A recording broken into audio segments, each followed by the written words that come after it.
Welcome to another episode of Grace Under Pressure, where my guest today is my friend and colleague, Morag Barrett. I'll tell you all about Morag in a moment.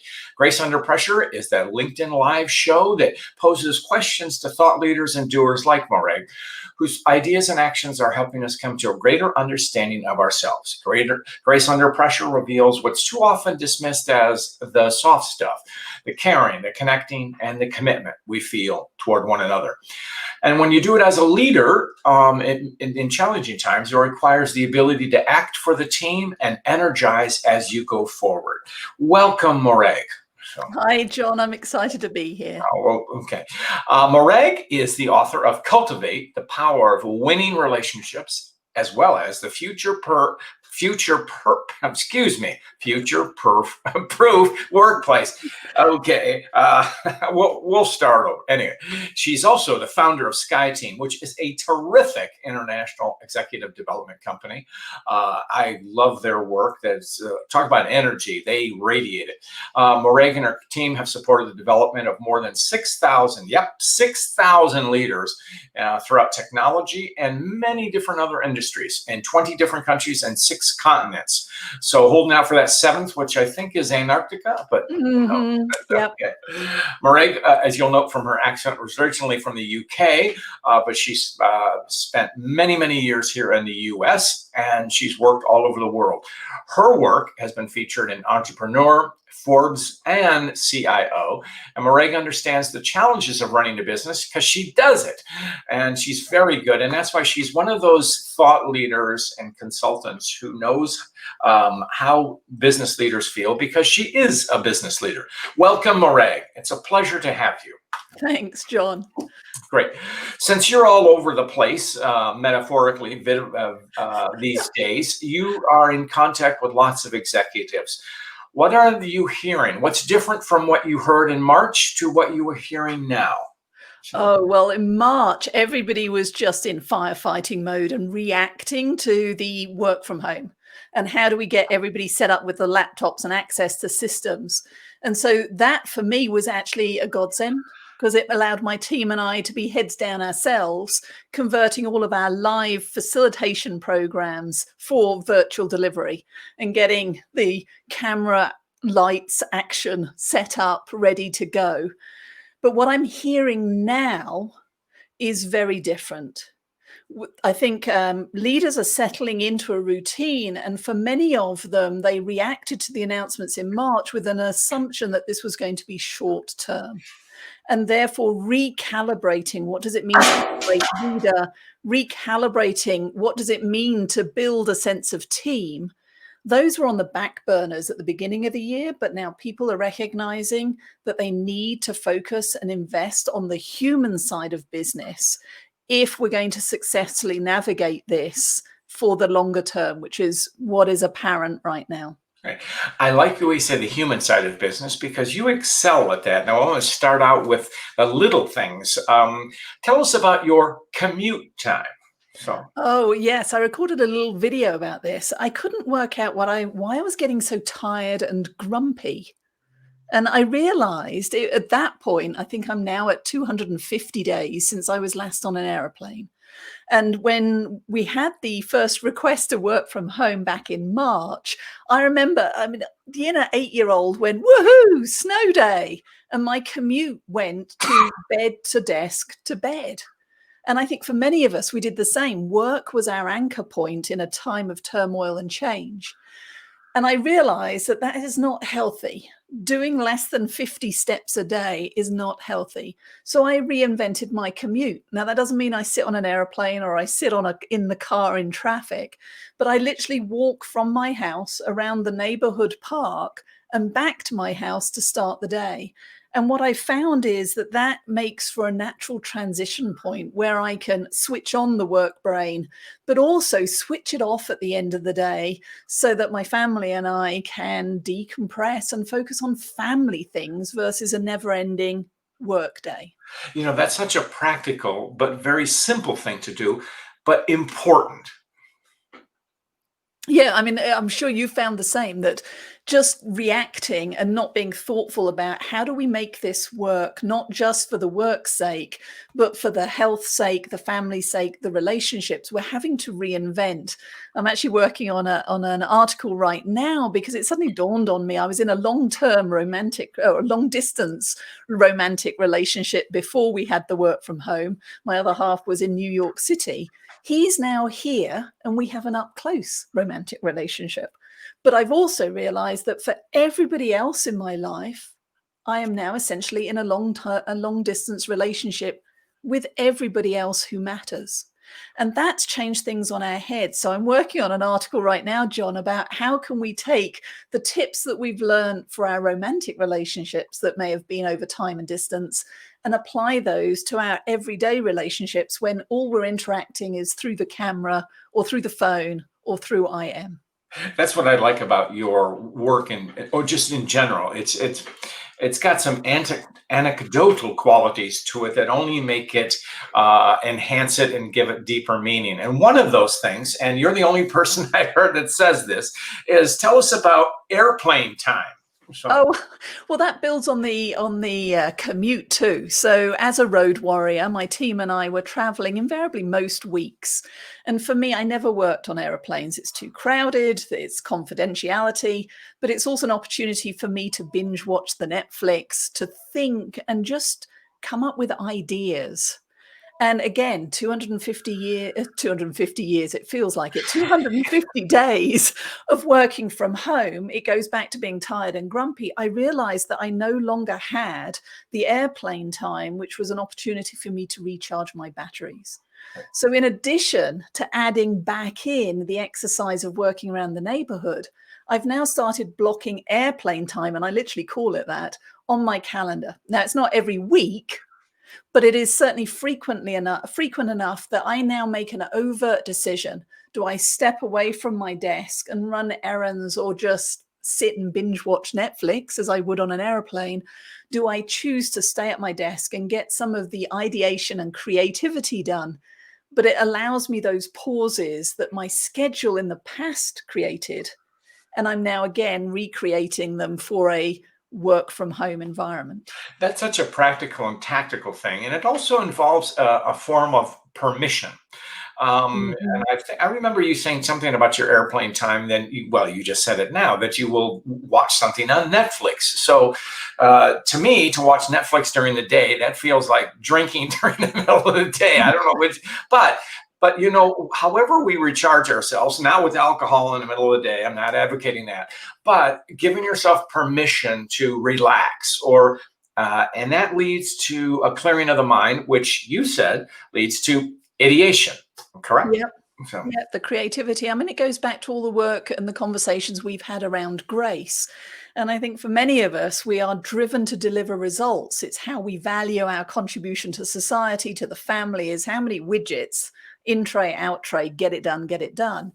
And what I like about your work is we need to have grace for ourselves, give ourselves permission to step back and consider what's working and what's not. And just ask ourselves, and I've started this new habit of, did I do my best?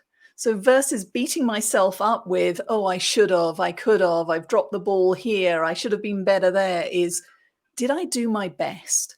And given that for many people right now, they're balancing so many competing priorities, whether it's homeschooling children, worrying about family and friends who they can't go and see who may be unwell, let alone the how do I do my job in amongst all of that, giving ourselves grace to say, this is unusual, we're doing our best, and we're all improvising as we go along. that's such a powerful thought, and for the application of grace, I always thought of it as other directed. But yes, indeed, we need to give ourselves time to energize, and E, and is my acronym, is energize. But that begin Mhm. you can only energize the team if you feel energetic yourself, and so there must be time for reflection. And also, you have something with your team. I know this. You have something called called Ripples and Joy. Is that what it is? When you get together, tell us about that. So. It was funny. I was having a conversation with Bob Nelson about his upcoming new book, which is Work Made Fun Gets Done. And we have 8 corporate values at Sky Team, and 4 of them hinge around the idea of fun. Life is too short. If we're not enjoying what we're doing, who we're doing it with, why we're doing it, then you need to change up the formula. And one of the ways that we do that at Sky Team is we literally start every meeting with ripples and joys. It was an idea that we took, shamelessly plagiarized from City Year Denver, a great organization that works with schools in different cities around the US. But the idea of ripples and joys is we share a ripple. So an impact that we've had for a client, a good news story, the legacy that we're creating. And then the joy is something that has made us smile or laugh, and it can be personal or professional. And I'll admit, the Britishness comes through. When we first started this habit, I was a little bit suspicious. It felt a bit hokey. But as we got into it, what I did see is it strengthened the relationships. It changed the tone. It brought us closer together. And so we now have many clients who've adopted it in different versions. But ripples and joys, can you find the good and also see the impact that you're having for others? And that's how we can get to the E of grace, the energy, because it's contagious. It really is. And I like the ripples because we often, certainly in the consulting and coaching world, we have our clients, and sometimes it's often a transitory relationship. It doesn't last forever. But we find later we meet the folks and we've actually had a positive impact on them. And then when we translate that, I think, into management, the folks that we work with, they're having that day to day. And so it's good for them to consider, how am I positively affecting others? So I have to say, it's one of the things I love is that ripple effect. And like you, I'll have leaders who've worked with me as an executive coach, or leaders who've been part of one of our high performing team sessions, who will say, oh my goodness, when you said or did this, it was transformational. And I have absolutely no recollection of what I did or said. And the reality is, I'm glad it was a catalyst. But ultimately, the accolades go to you because you either heard it or it resonated in a way that you chose to take action that put you in a better place.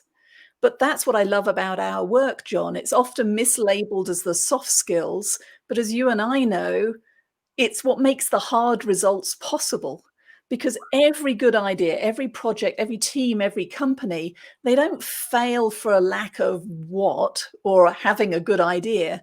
Invariably, when you look at why things don't work out, it is the human piece. It's misaligned expectations. We didn't have the right conversations. We skirted the tough issues.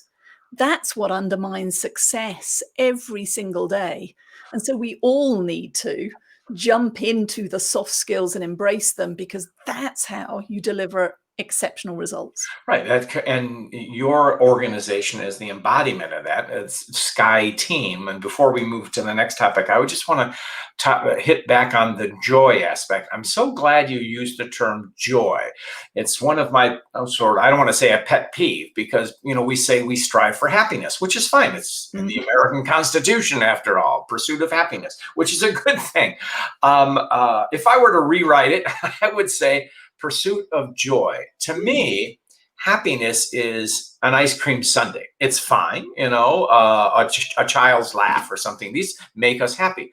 Joy is sustainable. It's the satisfaction you get, and enrichment, and it's a human connection. So, and that's what you are getting at through ripples and joy. It's that the joy, the enrichment we feel from our experience. So. Yeah, I think I would have to agree with that. Happiness is transitory. And potentially, especially if we're worrying about the Joneses and keeping up with others, there's an element of, is there enough?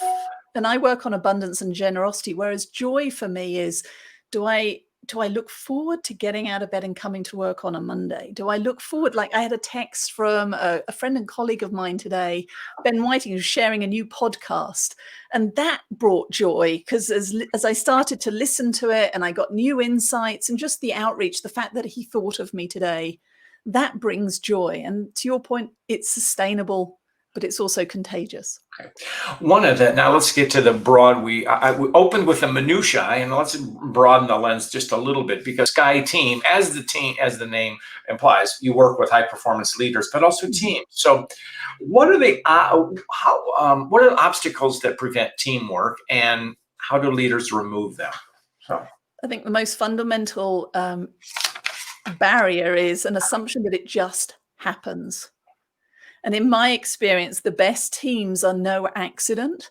The best teams are because not just the team leader, but the team members have a common language and framework for what does success look like around this table. And do we understand what it is that we're being asked to deliver for the organization and how it connects? Because once you have that, then you can start thinking about the individual talents that we all bring and our teams bring. And where are the gaps? Where are the handoffs? And that's where you start to build the processes and the how we show up and how we're going to disagree. Because let's face it, we are going to disagree. And it's easy to be a great leader and it's easy to be a high performing team when things are going well. But 2020 and beyond, the ultimate crucible and test. And if you haven't got the foundation solid before now is definitely the time that you need to be working with coaches like John or working with a team like mine to recalibrate and say, okay, how do we maintain and nurture that sense of team in a time of uncertainty and turbulence and change? and speaking of uncertainty, you and I have had this conversation with our colleagues, and it's whatever the workplace of the future is, it will be. Most of us will be, a significant portion of us will be working virtually, and some will be in an office. So call it the hybrid culture. Yep. So what are you advising your leaders to be aware of with a quote bifurcated workplace? Well, it's interesting because Dr. Linda Sharkey and I talked about the changing nature of the workplace and careers in the future-proof workplace. And you're right, that's one heck of a tongue twister of a title. It drives me I couldn't say it. You can say it. So. And I've fallen over it many times. But we talked about it there. And in the recent past, 80% of us went to the mothership where organizational cultures were reinforced with the fancy sofas and the posters and the ping pong table and the break room. And the minority were working independently. Well, of course, 2020 has flipped that on its head. And what we're hearing from leaders is that those horizontal relationships are starting to become fractured because everything is now being done through Zoom and WebEx. It's a scheduled transactional meeting of where are you with the project, what's happening with your to-do list. And it's more of a hub and spoke one-on-one relationship, even when you've got the Brady Bunch of the gallery view on the meeting. We're all taking it in turns and we're losing the chance encounter in the break room, the conversation in the elevator that said, oh, you're working on that, I'm working on this, and here's how they connect. And so we're working with leaders around how do we nurture that sense of team and what are the innovative ways that we can create some of these chance conversations to ensure that that creativity and innovation is not being lost. That's a key point. And, our friend and colleague and pal, Cynthia Burnham, has an interesting take on the virtual workplace. And she says, you notice everyone's the same size. So the CEO is the same size as a frontline worker. So that's it's an interesting leveling. And further, at least probably initially, we would see the CEO at home and maybe a child would be there or a dog would walk past or whatever it is. So we would get to know people and certainly in a more intimate thing. And that I think leads to a little bit of cohesion. Would you agree? Well, it's interesting because it does feel more personal because you're getting a glance into people's homes. But as you can see, I have a virtual background on right now. And it's causing a dilemma. I was reading an article this week about an HR team around should we be detailing dress codes for business meetings for people who are working from home. And I looked at that and I was thinking, oh my goodness, the world is going madder by the minute. Now I'm assuming, again, that we are still, even if it's only from the top up, that we are dressing appropriately. but it feels more personal. But remember, I didn't actually invite you into my house.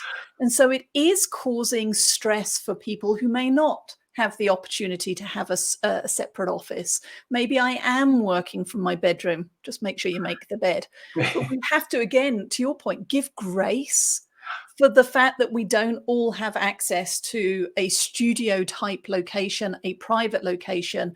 And so when the dog comes through and barks, or the children run in and ask for something, we have to have the grace to allow for the human side when we are working in our homes, not just from our homes. Now I want to flip it a little bit. If we think of our hybrid workplace, this is my speculation, and I'll ask you, of those workers who employees decide to work from home, do you think that it will be a greater percentage of women, or what's your prognostication on that? So, are you using the word choose or have to? well, I wasn't choosing either, but end up that way. My perception is there will be more women at home, perhaps due to circumstances and less by choice. And that raises a dynamic about advancement. So I think there is definitely a very real impact happening, not just for women, but in terms of diversity and inclusion, around that are taking backward steps to our visibility. And we are still stuck in 20th century mindset as to who has to pick up the slack. You think about homeschooling. The vast majority of research undertaken since the work from home is that women are doing that. And so when does the work hour start and stop? Now they're just we're burning the candle for more hours as we do the morning schooling and then the work, and then still worrying about how to get toilet roll and the groceries home, and then worrying about elder care and so on. So I do think that this is going to have a disproportionate impact, and is having a disproportionate impact on various sectors of the population. And as leaders, we all need to be having that conversation now and stepping up, because the loss of expertise to the economy and to the workforce and to our own self-worth is insurmountable. And now is the time to be having these tough conversations about how do we make sure that we are inclusive, not exclusive. And that's was going to raise my next question. So I'm going to put you on the spot. In our virtual or / hybrid work, how do leaders emphasize inclusion? By being creative around times of day. I mean, if we're always still expected to be at our desk and prim and proper at 8 a.m., it isn't going to happen if I'm also trying to get children logged into school to start their school day. We have one client on the East Coast, one of many who've done the same, who've made their CEO is very invested in the sense of team and the people strategy behind their organization. And they've announced that between 11 and 1, no meetings. We want you to be able to take a break, have lunch with the family, get caught up. That no meetings from 3 o'clock onwards in your own local time, because they span multiple time zones. And this goes back to making the implicit explicit, that the rules of engagement for how we worked when we were face to face are different now in this distributed and virtual environment. So don't leave it to chance. Let's have a conversation about what works and what doesn't. And if the workday needs to shift from an 8 to 6 to 11 till 8, or somehow to accommodate everything that's going on in different households, then let's do it.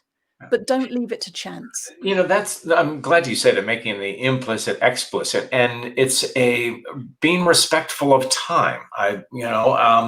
And the demands of the day, especially considering that so many children will be at home. And so it's a simple thing. It's not easy. It's a simple thing. So it is. And I mean, again, it's managing by results versus managing by walking around. Set me a target. Let me know when I have to get the report done or whatever it is that I'm responsible for. But then trust me enough to decide when and how I do it. And if that means I do it at 10 o'clock at night, or I'm doing it at 6 a.m. in the morning, that's my choice.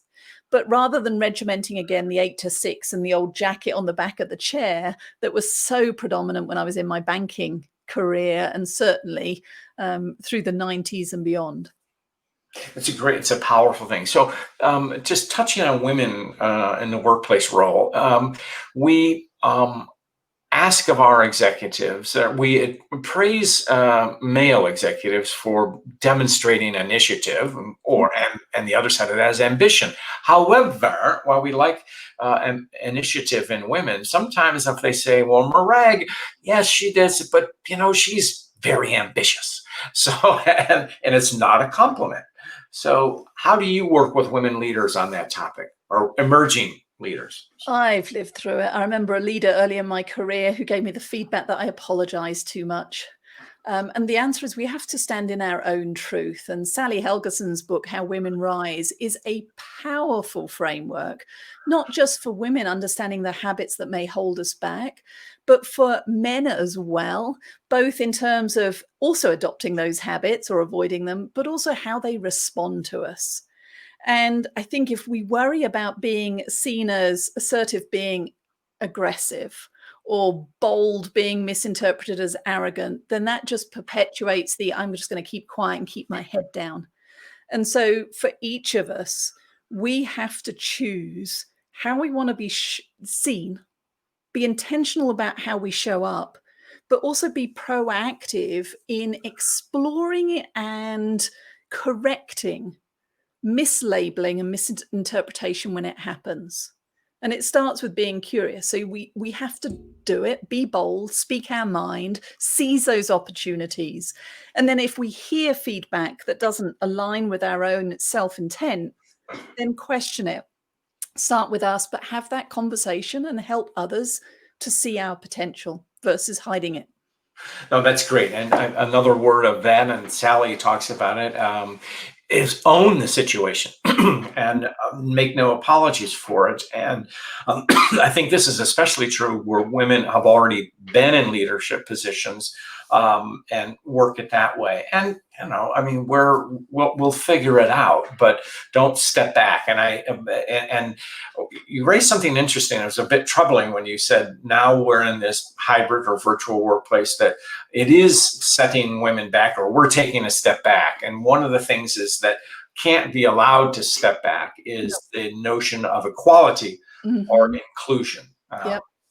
And step forward and do that. So, as we look forward to what's coming, what advice do you have for leaders for the next 6 months? So check in with your peeps, whether that's family, friends, but especially your team. Don't start every meeting with, where are you at? What are you doing? Spend and invest some time to connect with a human. And when you ask, how are you doing? And you get fine, don't just let it go. Because certainly if you're asking me as a British woman, you'll get fine, but underneath might be turmoil and uncertainty and doubt. So create an opportunity for all your team members to put up their hand and say, you know what, today I need help. Today I'm having a down day, bear with me. And make sure you're doing the same and creating those spaces for yourself. Because a great leader isn't somebody who is invincible and strong 100% of the time. A great leader is somebody who has the courage and vulnerability to say, me too. And that's very powerful. Thank you for raising the topic of vulnerability, because that's archetypally would be considered as a weakness, but actually it is a sign of courage. But it's so important in the framework that you said it, and I like that's why your advice and all that you coach and teach and write about in teaming is permission, if you will, to say, hey, I need. Here's what I'm struggling with, and maybe it's a personal thing. So, and that's a powerful thing. It sounds so simple, but giving people that permission takes a real sensitivity and a concern for others. Okay. So, as I always like to ask every guest as we wind up, if they have a story of grace they would like to share. And do you have one, Morag, you want to share? So I think, yes. Grace encompasses so much with the acronym that you created. But for me, it's generosity. Abundance and generosity is the foundation of why I form Sky Team, how I run Sky Team. In terms of somebody calls and says, hey, can you help me? Whether it's a business owner in a similar line of work, if it's a leader who's looking for their next opportunity, my first answer is always, Yes, of course. And I think if more of us did that, if we looked for those opportunities to catch people doing things right, when we look for those small opportunities to be generous and to help others thrive in this current environment, we are all going to be better for it. That's great. I love your emphasis on abundance because that's your time, your framework. You deal with abundance. There is much to share, which leads to your spirit of generosity. And I'm so proud to have you as a colleague and call you a friend. So, Morag, it's been a treat for me to interview you. How can people find you? So, Well, they can look at the website, skyteam.com, and certainly connect with me on LinkedIn. Say that you watch this live stream or perhaps the recording. And I'm always curious because business is personal and relationships matter. all right. Well, thank you, Morag. It's wonderful to have you, and I appreciate it. Thank you.